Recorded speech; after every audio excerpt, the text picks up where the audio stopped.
இந்த சுவிசேஷம் உலகத்தில் எங்கெங்கே பிரசங்கிக்கப்படுமோ அங்கங்கே இவளை நினைப்பதற்காக இவள் செய்ததும் சொல்லப்படும். மத்தேயு 26வது அதிகாரம் 13வது வசனம். ஒருமுறை ஜெஃப் என்ற போதகர் டென்னசியில் உள்ள கிரேஸ்லாண்டில் பிரபல ராக் அண்ட் ரோல் பாடகர் எல்விஸ் பிரெஸ்லியின் வீட்டை பார்வையிட்டார்.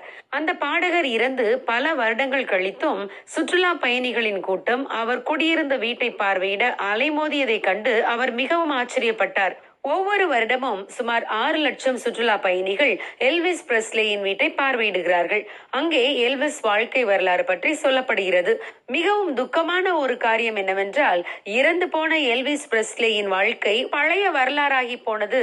ஏனெனில் அவர் தன் வாழ்க்கையை வாழ்ந்து முடித்து விட்டார்.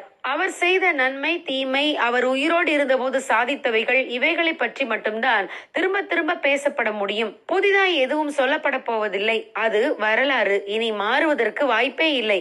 யாரும் அதை மாற்ற முடியாது. பிரியமானவர்களே, நம்முடைய வாழ்க்கைக்கு பிறகு நம்மை பற்றி என்ன சொல்லப்படும் என்றாவது யோசித்திருக்கிறீர்களா? தேவன் பிரியப்படும்படியான காரியங்களை இவன் தன் வாழ்நாளில் செய்திருக்கிறான், இவள் தன் வாழ்நாளில் செய்திருக்கிறாள் என்று நம்மை பற்றி சொல்லப்பட முடியுமா? இல்லை என்பதுதான் உங்கள் பதிலாக இருந்தாலும் நீங்கள் வருந்த தேவையில்லை. ஏனெனில் நீங்கள் இன்னும் உங்கள் வாழ்க்கையை வாழ்ந்து கொண்டுதானே இருக்கிறீர்கள். அது முடிந்து போகவில்லையே. எனவே நம் வாழ்க்கை சரித்திரத்தை தேவனுக்கு பிரியமானபடி மாற்றி அமைப்பதற்கு நமக்கு ஒரு தருணம் உண்டு. நீங்கள் இன்று, ஆண்டவரே, என் வாழ்க்கைக்கு பிறகு என்னை பற்றி நற்காரியங்கள் பேசப்பட வேண்டும், உமக்காய் வாழ்ந்து சாதிக்க வேண்டும் என்று ஆண்டவரை பார்த்து சொல்லுங்கள். இதுவரை என் வாழ்க்கையை துன்மார்க்கமாக தேவனுக்கும் சபைக்கும் என் குடும்பத்துக்கும் பிரயோஜனம் இல்லாமல் கழித்து விட்டேனே என்று நீங்கள் கவலைப்படாமல், இனி எஞ்சி இருக்கிற வாழ்நாட்களில் தேவனுக்காக வாழ உங்களை அர்ப்பணியுங்கள்.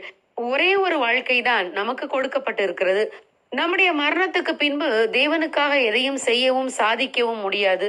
ஆகவேதான் பிரசங்கி, செய்யும்படி உன் கைக்கு நேரிடுகிறது எதுவோ அதை உன் பலத்தோடு செய். நீ போகிற பாதாளத்திலே செய்கையும் வித்தையும் அறிவும் ஞானமும் இல்லையே என்று கூறியுள்ளார். ஆம் பிரியமானவர்களே, இனி எஞ்சியுள்ள நாட்களை பிரயோஜனப்படுத்த முயற்சிப்போம். நமக்கு கிடைக்கும் வாய்ப்புக்கு தக்கதாக நன்மை செய்வோம், நற்கிரியைகளை பெருக்குவோம். பவுல் அப்போஸ்தலன் கேட்டதை போல, ஆண்டவரே, நான் என்ன செய்ய சித்தமாய் இருக்கிறீர் என்று கேட்டு பதிலை பெறும் வரை ஜெபத்திலும் உபவாசத்திலும் தரித்திருப்போம். தேவ வழிநடத்துதலின்படி தேவனுக்காக ஊழியம் செய்வோம்.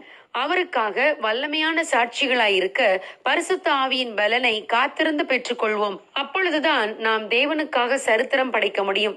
பிரியமானவர்களே, குற்ற மனசாட்சியுடன் பழைய வாழ்க்கையை குறித்து கவலைப்பட்டு கொண்டே வருங்காலத்தையும் வீணாக்கி விடாமல் தேவனுக்காக வாழ நம்மை முழு உள்ளத்தோடு அர்ப்பணிப்போம். தேவன் நமக்கு உதவி செய்வார். தேவனுக்காக சரித்திரம் படைப்போம். God bless you. Have a blessed day.